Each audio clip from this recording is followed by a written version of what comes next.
We're getting a lot of questions around diversity and inclusion. We're getting questions like, what initiatives or programs have you seen that have successfully empowered women in tech roles? I'm hearing, what are some actionable steps that we can do to promote diversity and inclusion? This topic is near and dear to all of us here. I will say Dion Training is probably one of the most diverse organizations I have ever worked in, period. You're looking at the CEO and the COO. And Deirdre, same with you. You've dedicated your life to this. Yes, we need to not only focus on DEI because it's smart as humans to treat each other equally, we also need to do it because our attackers are diverse and we need to think, feel, and perceive as they do. So our teams need to be diverse. So I'm super passionate because as a woman, I know how lucky I am and I want to help other minority genders. And also because as in living in this society, I want to feel safer. And I founded Secure Diversity. We're 8 years in. We're the co-founders of the Day of Shecurity Conference. That is a great place. There's one at the end of April. There's one in November. They're all digital always. And there's an in-person portion for certain locations. Lots of people there hiring. I just posted today, Google, UBS, Reddit, where those are the types of sponsors we have. And that's designed to give the stage for women to speak and build their voice and get feedback and submit CFPs because conferences are pay to play. And if you don't work for a company that can get you a seat, you're not going to, it's never going to happen. Right. So we give first time speakers. We also have amazing keynotes, all kinds of senior people there teaching and training. There's that. There's Cyversity, which I'm on the board of, has lots of great programs of bringing people into cybersecurity and helping. I love that organization. There's WeSys, there's Cyberjitsu, there's a whole list of them. We post them at CyberSN, all the diversity groups.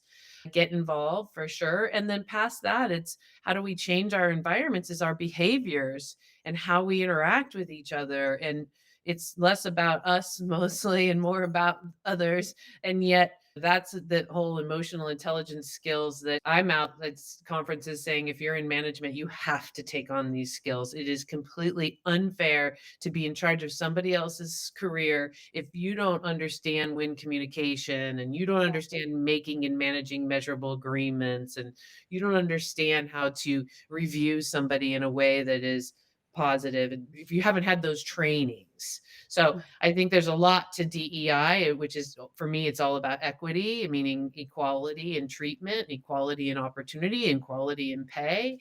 And then it's getting more people in, of course, that are minorities. And I'm focused on both all the time.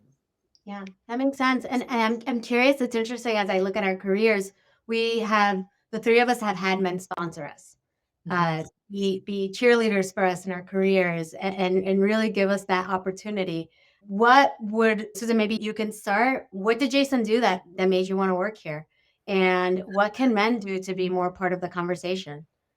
Yeah. And then I guess that leads into this question of what can we do to find a mentor? Okay, funny story is that when I started my business in consulting in the online space, and Jason will say this all the time, my focus or my niche, if you will, when you start, they pick a niche, focus on one type of audience.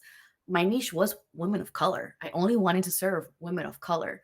But there was just something about Jason's post when he was looking for an online business manager.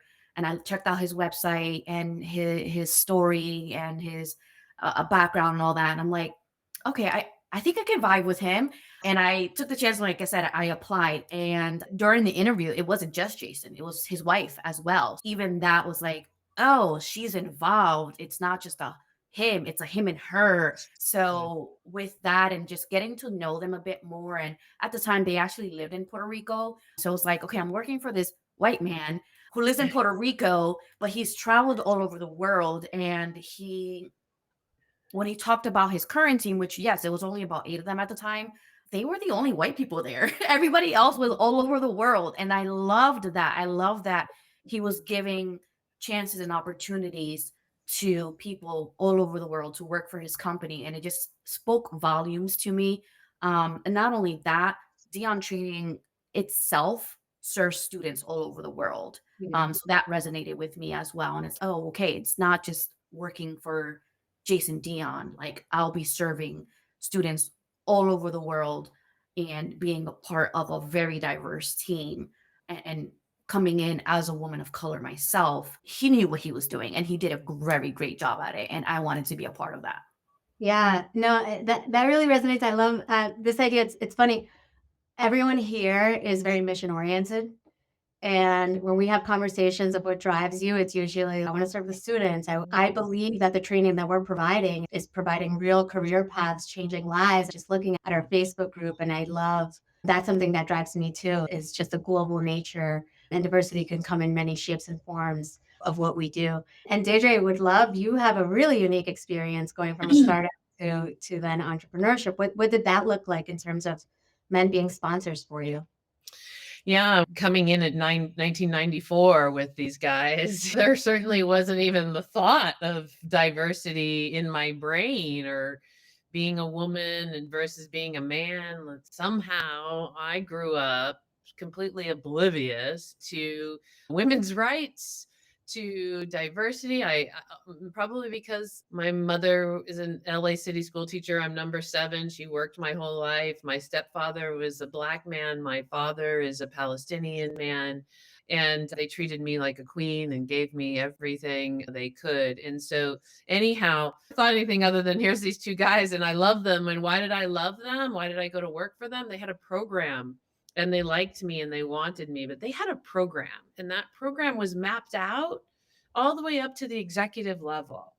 And it said, if you do this, you get this. If you do this, you get this. So I did everything that dang thing said. And I wanted it all the way. I wanted their life. Now, I will also say there was a woman right underneath them, and she was powerful and she was trained and developed from scratch like I was being done, but she was like 6, 7 years ahead of me. And it was really important. So to Susan's point, like, I'm sure her seeing you there, this is also why we need diversity in these teams at the leadership level as fast as possible, because it does make a difference. It's hard to say that my career would have been the same without her, because I learned a lot from her, because I could relate more to a lot of things. And yet there was nothing wrong with those guys. I can't think of anything that they did in the training that, but I just know that seeing her empowered me. Yeah. Yeah, it's interesting also because I also have a hard time, right? I don't know very many CEOs that look like me or maybe have my background. And you're right, it has to start somewhere.